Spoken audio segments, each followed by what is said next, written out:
আপনার সাবেক বিএনপি নেতা মানে মেম্বার সাবেক বিএনপি মেম্বার কামরুজ্জামান, তারপরে সেলিম মোল্লা আর মিরাজ মোল্লা, এটা আপনার আমার গুলি করছে। এই গুলি করছে 10টা গুলি করছে বুকে এবং কানে করছে একটা, আর ছোটো একটা গুলি করছে। ওই গুলি দিয়ে আমার দাঁত ভেঙে গেছে, দাঁত ভেঙে এই জায়গাতে বাড়াচ্ছে। এই যে দাঁত ভেঙে গেছে আমার এই গুলিতে, দাঁত ভেঙে এই জায়গাতে বের হয়েছে। আর আমার এই মাথায় 5টা আঘাত, মাথায়, এবং ওই কপালে আঘাত, আর এই পায়ে আঘাত, পায়ে 2টো আঘাত, হ্যাঁ পায়ে আঘাত। তারপরে এই যে গুলি করছে, এই যে এই বছর 10টা গুলি আমার লাগছে, এবং গুলি যেটা লাগিয়ে কান বের হয়ে গেছে গুলি লাগে। আর হ্যাঁ মাথা দিয়ে ভাষাতে গুলি কয়টা, মাথায় কয়টা গুলি। আর চোখেও আঘাত আছে, কিন্তু চোখে গুলি লাগি নেই। এই সাইডে যে গুলি, এই সাইডে যে গুলি, সাইডে গুলি, এখানে গুলি, এখানে গুলি, এই যে এখানে এই গুলির চিহ্ন, এটা গুলির চিহ্ন। 10টা গুলি লাগছে আমার এদিকে। আর মাথার পিছনে একটা গুলি আছে, মাথার পিছনে,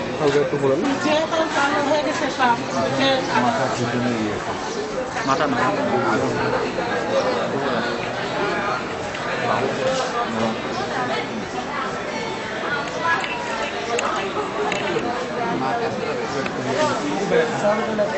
রানিং আসো, রানিং আসো, করবো এটা হয়ে গেছে। পাউডার দেবেন, পাউডার পাই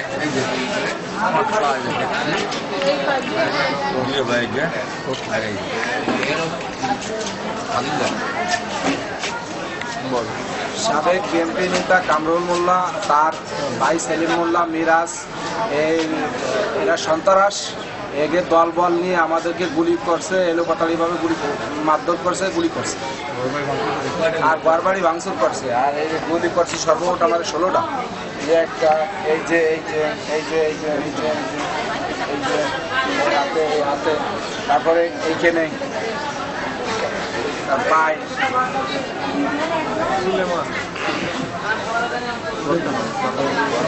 ঠিক আছে। একবার দেখা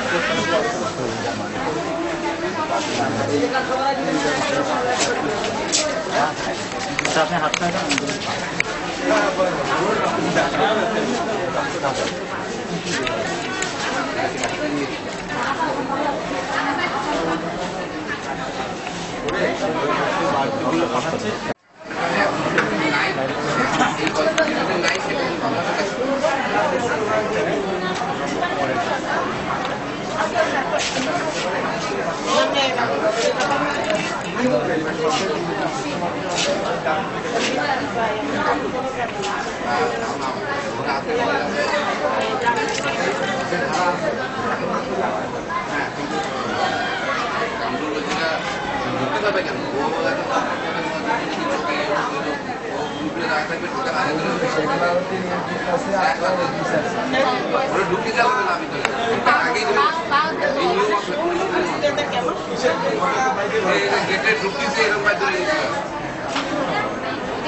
পাড়ানি আমার পাড়ানি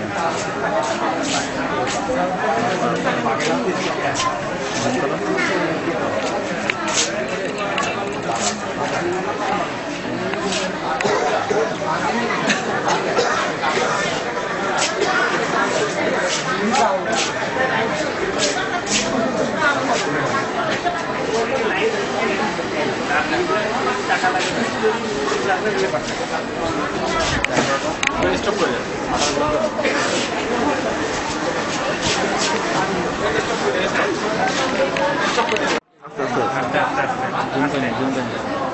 যখন বলবি তখন আমার আম্মা কথা বলতে পারে না। ওই কামরুল মেম্বার, বিএনপির মেম্বার, সেলিম আর কামরুল মোল্লার ভাই এরা আমাদের ঘর বাড়ি সব ভেঙে ফেলাইছে, আমাদের অনেক ক্ষয়ক্ষতি করছে। আমাদের বাড়ি ঘরের ভিতরে যে মাল জিনিস থাকে এগুলো সব ভেঙে ফেলাইছে, দেখার মতো কোনো পরিবেশ নাই। আমরা শেখ হাসিনা বা আমাদের হিলাল সাহেব এদের কাছে আমরা করি যে এই জন্য কঠিন বিচার হয়, যে এই রকমের কোনো জায়গায় যেন না হয় সারা বাংলাদেশে। এই আমাদের একটা অনুরোধ, জানে আমার মা আমার মা কোনো কিছু খেতে পারে না, দাঁত সামনের দাঁতগুলো ভেঙে ফেলাইছে। এই যে এই কয়দিন হাসপাতালে আছি আমরা, আমরা কোনো কিছু চাই না, আমরা এদের বিচার চাই।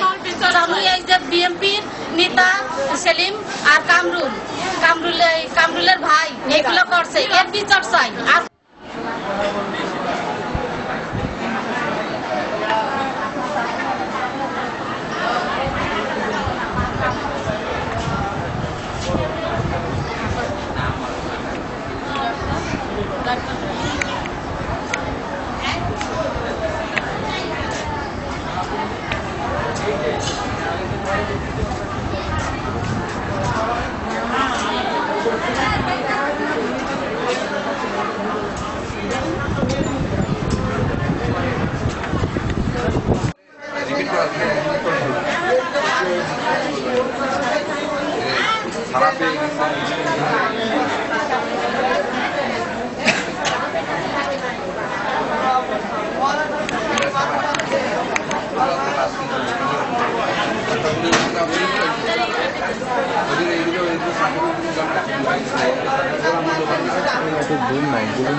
লিখতে হতো